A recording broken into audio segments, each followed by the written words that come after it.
ousted Venezuelan dictator Nicolas Maduro and his wife Cilia Flores have left custody in New York.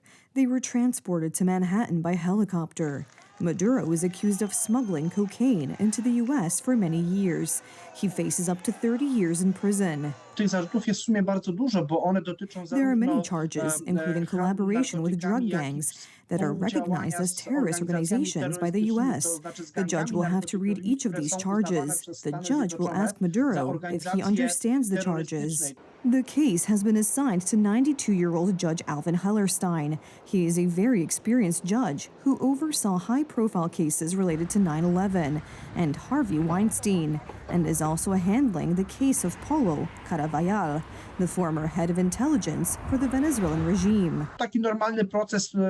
Depending on the evidence gathered and the complexity of the case, such a trial could take up to 4 or 5 years, so the final decision may extend beyond President Trump's term in office. Bringing Maduro to trial in New York was made possible by a daring operation by American commandos.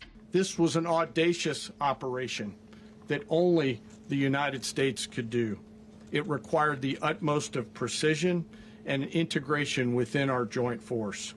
And the word integration does not explain the sheer complexity of such a mission. An extraction so precise it involved more than 150 aircraft launching across the Western Hemisphere in close coordination, all coming together in time and place to layer effects for a single purpose: to get an interdiction force into downtown Caracas while maintaining the element of tactical surprise. The attack phase was to last about 30 minutes. During the operation, Venezuelan air defenses were neutralized.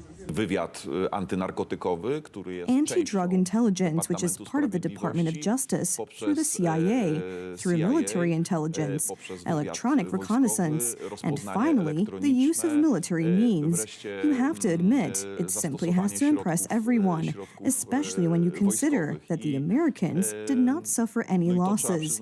It was a surgical strike. The indictment accuses Maduro of illegally enriching himself during his long career at various levels of power in Venezuela and flooding the United States with drugs.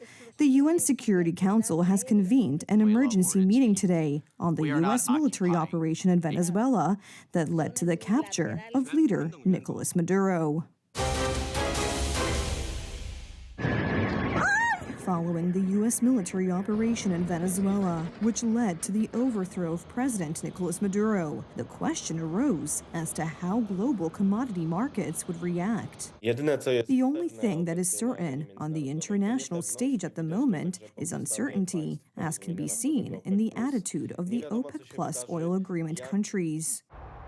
Countries that decided on Sunday to keep production unchanged in order to assess further developments. On Monday, the price of oil fell to nearly $60 per barrel, and foreign experts warn that global supply growth could cause the price to fall to as low as $50 per barrel. Events in Venezuela will have a huge impact on the oil market. Let us remember that this country has almost 17 or 18% of the world's reserves. According to estimates, Venezuela has 303 billion barrels of oil.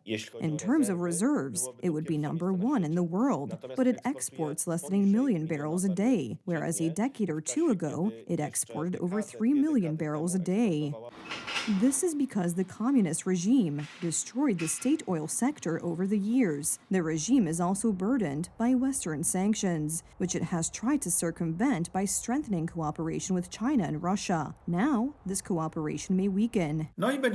And it will also have a very significant effect on lowering the already low prices of Russian oil, Ural, and this obviously means less money for the war, less income. So this seems to be the intended effect of President Trump's actions.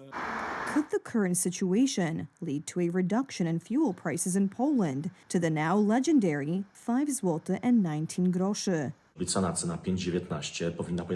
price of 5.19 zł should soon appear at every gas station. At the moment, the average price in Poland is around 5.80. I don't think there will be any more favorable conditions than this. At my direction, Now everything is in the hands of the United States, which, if it increases oil supply, will contribute to weakening Russia and lowering prices at gas stations. Winter is taking its toll in Poland. For several days now, Poland has been experiencing sub-zero temperatures, which at night in some areas drop to as low as several degrees below zero. They are accompanied by snowfall and freezing rain. The conditions are very difficult. In the West Pomeranian and Pomeranian voivodeships, about 30 centimeters of snow fell overnight, accompanied by gusty winds, snowdrifts, and blizzards, making the situation on the roads very difficult. At the moment, there is over half a meter of snow in Warmian and Masurian voivodeships, in the southern regions, and in the mountainous areas. Difficult conditions not only on the roads, but also on the sidewalks. It's slippery. Winter is better in the mountains, but if you have to stay here, you might as well stay at home. It's cold everywhere. You have to keep your hands warm and wear good shoes. It's slippery. I hope I don't fall, but I have to walk the dog anyway, because the dog has to go out. In Lower Silesia, trains were delayed by several hours due to severe frost. Heavy snowfall and strong winds mean that firefighters across the country have their hands full. Over the last few days, firefighters have responded to almost 2,000 calls related to the effects of snowfall and strong winds. The highest number of incidents was in the Warmian-Masurian voivodeship, with over 700 such events, followed by the Mazovian voivodeship, with around 500 interventions. In such cold weather, it is important to remember that low temperatures can be deadly. The services are appealing for sensitivity towards homeless people. Yesterday, 2 people died of hypothermia. We are appealing to everyone to dress appropriately for the weather conditions, but also to pay attention to people who may be unconscious somewhere. The frost will not ease in the coming days. The temperatures will continue to drop. First of all, we already have warnings in place for tomorrow night and tomorrow morning. In the southwest, the center, the northeast of the country, and in the east of the country, frost, temperatures of -15, -18 degrees Celsius, and in areas of cold stagnation, down to -20 degrees Celsius.